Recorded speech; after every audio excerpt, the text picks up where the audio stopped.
Good morning. आज मैं लेकर आई हूँ सूक्ष्म शिक्षण के चरण। सूक्ष्म शिक्षण के 14 चरण होते हैं। हम क्रमशः इसका अध्ययन करेंगे। तो आज हम पहला चरण देखेंगे कि पहले चरण में क्या बातें होती हैं।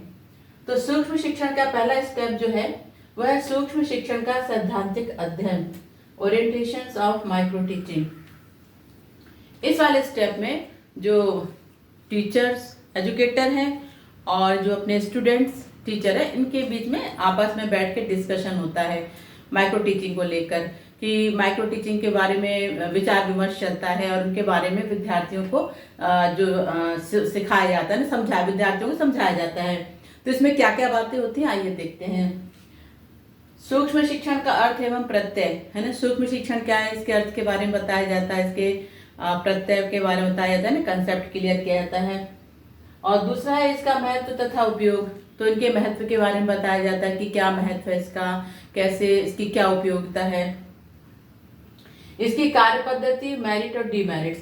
तो इसकी कैसे आप लेसन प्लान बनाओगे इसका और कैसे आप प्रेजेंटेशन करोगे कक्षा में, इस बारे में आपस में चर्चा होती है।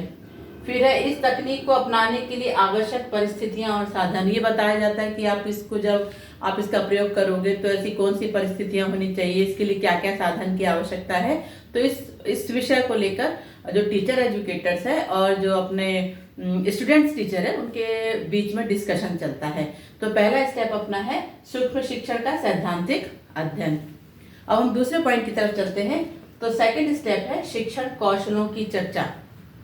जब हमने ये पूरा उनको बता दिया सूक्ष्म शिक्षण के बारे में कि क्या है, क्या उपयोगिता है, तब हम सेकंड स्टेप में आते हैं, शिक्षण कौशलों की चर्चा करते हैं। इसमें क्या क्या बिंदु होते हैं देखते हैं।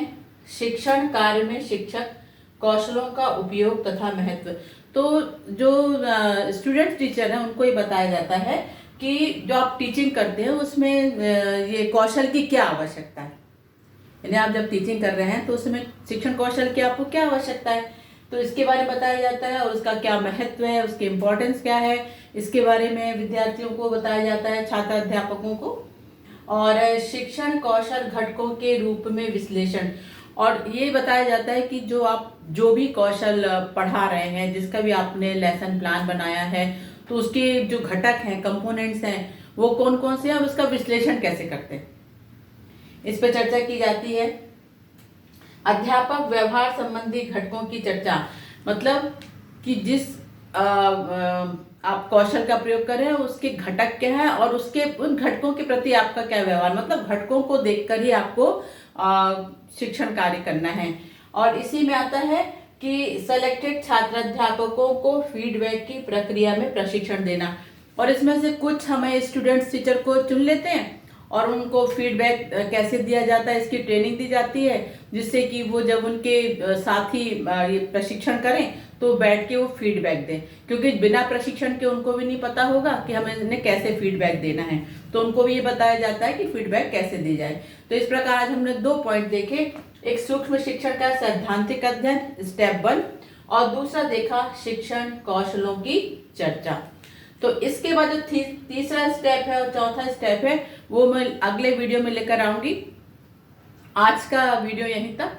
अगर आपको ये मेरा वीडियो अच्छा लगा हो, आपको कुछ इससे हेल्प मिली हो, तो प्लीज़ मेरे इस वीडियो को आप लाइक कीजिए और मेरे चैनल को सब्सक्राइब कीजिए।